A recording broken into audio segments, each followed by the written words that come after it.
Assalamualaikum warahmatullahi wabarakatuh. Kami dari Kelompok 4A akan menjelaskan program proyek UTS kami dengan tema Coronavirus Data Center. Ide dari program ini tentunya diambil dari fenomena besar yang sedang berlangsung, yaitu pandemik COVID-19. Bahkan, dalam pembuatan video ini, dapat dilihat bahwa infeksi dari pandemi ini masih dalam tahap eksponensial yang mengerikan. Untuk mengatasi pandemik yang belum ditemukan vaksinnya ini, hal utama yang dapat mengurangi dampak negatifnya adalah tindakan preventatif, mencegah infeksi sebelum terjadi. Untuk itu, diperlukanlah kesadaran masyarakat mengenai bahaya COVID-19 agar termotivasi untuk melakukan tindakan preventif tersebut. Program ini dirancang untuk mengedukasi user mengenai informasi umum yang diperlukan dalam menghadapi pandemi COVID-19.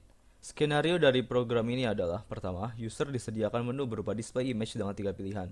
User memasukkan angka bersangkutan dengan opsi menu. Menu 1 akan display image mengenai informasi umum tentang COVID-19. Menu 2 akan display image tentang gejala COVID-19 yang dilanjutkan dengan membawa user ke chat box yang akan membantu self-diagnosis user mengenai status COVID-19-nya berdasarkan gejala dan usia. Menu 3 akan membawa user ke simulasi penentuan status wilayah terdampak COVID-19. Lanjut ke penjelasan source code. Pertama, kita deklarasikan variabel yang akan digunakan dalam program. Di sini, terdapat variabel video mode untuk fungsi display image, variabel file name berisi direktori image yang akan dipakai. Dilanjutkan variabel lain yang mendukung rendering image tersebut.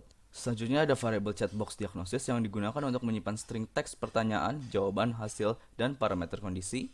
Dilanjutkan dengan variabel penentuan status wilayah yang berisi teks, penyimpan status wilayah, dan jumlah penduduk. Kita juga menggunakan makro dari file emu8086.inc. Pertama kita ada makro putc, yaitu untuk print ASCII char di posisi kursor sekarang. Lalu print num uns, yaitu print unsigned number dalam AX. Oke, sekarang kita masuk ke bagian awal program atau bagian menu. Bisa dilihat di sini kalau bagian menu ini kita pakai mode video. Nah, ini tuh dilakuin sama Interrupt 10H.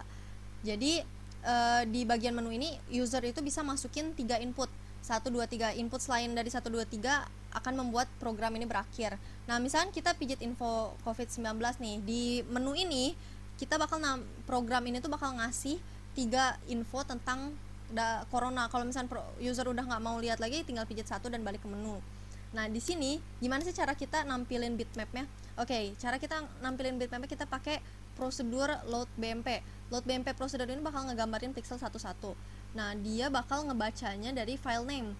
Nah, file name ini ada di paling atas data variable file name. Jadi dia itu berupa string yang isinya itu direktori sama namanya, nama dari filenya, file yang bakal dibaca. Nah, nama dari file yang bakal kita dibaca ini kita isinya cuma satu karakter. Nah, kita cuma punya satu karakter. Kenapa dibuat satu karakter? Ini sebenarnya untuk efisiensi kita bikin program. Untuk membuat program ini kita agar lebih efisiensi, jadi kita tinggal call load BMP aja, terus kita tinggal ngeganti karakter ketiga dari string file name, diganti sama nama file yang mau kita load di situ. Nah, jadi udah gitu, ya udah tinggal kalau misalkan yang lainnya ini kita pakai sinteks sederhana kayak CMP jump kayak gitu. Kalau misalkan masuk ke dua, ketiga tiga. Terus kalau misalkan kita mau ganti dari mode video ke mode terminal, kita ada instruksi dari interrupt 10H. Ini instruksinya dimana kita ngubah dari mode video ke mode normal atau mode terminal. Ya, sekarang saya akan menjelaskan tentang bagian kedua dari program proyek kita kali ini. Pada bagian kedua ini, bagian ini dapat dibagi menjadi dua bagian utama, yaitu bagian gejala, di mana program akan menampilkan gambar bitmap gejala infografis gejala COVID-19. Lalu apabila kita menekan tombol apapun pada bagian ini, kita akan masuk ke bagian chatbox. Bagian chatbox ini sistematikanya adalah program akan menanyakan 6 pertanyaan. 6 pertanyaan ini dia akan mempengaruhi nilai variabel tertentu, yaitu variabel K0 sampai K4, yaitu yang akan kita panggil variabel kondisi, dan juga variabel gejala, yaitu variabel G1 sampai G4. Apabila kita menekan enter pada bagian ini, dia akan lanjut ke bagian berikutnya.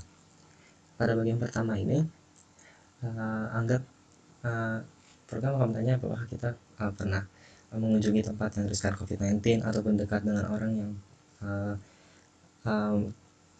terduga dapat mengidap COVID-19. Anggap pada bagian kita menjawab ya. Pertanyaan kedua dan pertanyaan ketiga akan bertanya seputar gejala. Apabila kita menjawab anggap pada bagian ini, bagian 1 dan keempat, dan kita lanjutkan dengan enter. Bagian ini kita jawab tidak, dan bagian keempat ini dia akan bertanya seputar gejala-gejala kritis yang kita alami. Anggap pada bagian ini kita menjawab tidak. Bagian kelima dan bagian keenam dia akan mempengaruhi variabel kondisi yang sama. Namun dia dipisah menjadi dua pertanyaan. Yang pertama itu pertanyaan umum. Seperti yang kita ketahui, COVID-19 lebih riskan untuk dijangkit orang yang berumur 60 tahun ke atas. Anggap pada bagian ini kita menjawab 20, yaitu yang dikatakan kita tidak riskan. Dan pada bagian ini anggap kita jawab tidak.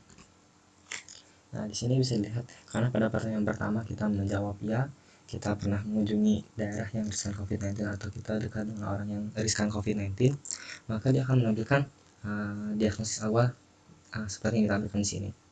Lalu karena kita masukkan nilai gejala yang kita rasakan, yaitu gejala 1 dan gejala 4, itu gejala demam dan juga gejala kesulitan bernafas, maka kedua gejalanya akan ditampilkan di hasil akhir ini, dan juga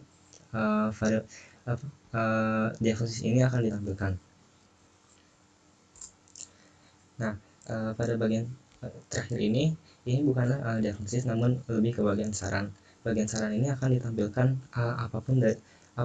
apapun jawaban yang kita berikan pada keenam pertanyaan sebelumnya. Assalamualaikum warahmatullahi wabarakatuh. Perkenalkan kembali, nama saya Helmi Razi. Pada video ini saya akan melanjutkan penjelasan untuk subprogram yang ketiga, yaitu wilayah terkonfirmasi atau status wilayah. Nah, pada subprogram ini dijalankan secara mode terminal. Terdapat 5 pilihan kode wilayah. Misal kita masukkan angka 4. Nah, jumlah penduduk di sini tuh sudah digenerate secara random, jadi tidak perlu diinputkan secara manual. Misal kita masukkan jumlah penduduk positifnya adalah 100. Nah, 100 ini mempunyai status wilayahnya itu adalah siaga. Bagaimana cara kerjanya dapat dilihat pada instruksi di sebelah kiri ini. Nah, di sini ada instruksi untuk generate data random jumlah penduduknya. 500 saya membuat data random itu dari angka 0 sampai 500. Sebenarnya maksimalnya itu bisa sampai 65.535. Nah, jumlah data penduduk tadi itu akan disimpan pada variabel var1. Selanjutnya variabel var1 ini akan dibagi lagi menjadi 2 tujuannya, dan disimpan pada variabel lar. Tujuannya itu untuk batas minimal kondisi lockdown. Nah, variabel lar ini akan dibagi lagi menjadi 2 dan disimpan pada variabel met untuk batas minimal kondisi zona merah. Nah, variabel met ini dibagi lagi menjadi 2 dan disimpan pada variabel SMA untuk batas minimal kondisi status siaga. Nah, untuk status normal dia sudah diset pada variabel tin yang bernilai 0. Nah, kalau untuk status waspada dia terletak antara 0 hingga status siaga. Jika jumlah datanya itu ganjil, dia akan ditambahkan 1 terlebih dahulu. Tujuan itu agar bisa dibagi menjadi 2. Nah, sedangkan jumlah positif itu disimpan pada variabel 2. Selanjutnya akan dilakukan compare antara variabel 1 dan variabel 2. Karena jika jumlah penduduk positif yang diberikan lebih besar daripada jumlah penduduk keseluruhan, dia akan error. Jika tidak lebih besar, maka dia akan lanjut ke condition. Nah, di sini ada kondisi dari setiap kemungkinan yang ada. Untuk menentukan status wilayahnya. Nah, bagaimana dengan error case-nya? Di sini ada error case, misal kita ambil 2 contoh. Misal kita masukkan angka 6 yang tidak ada pilihan, akan keluar pesan seperti berikut.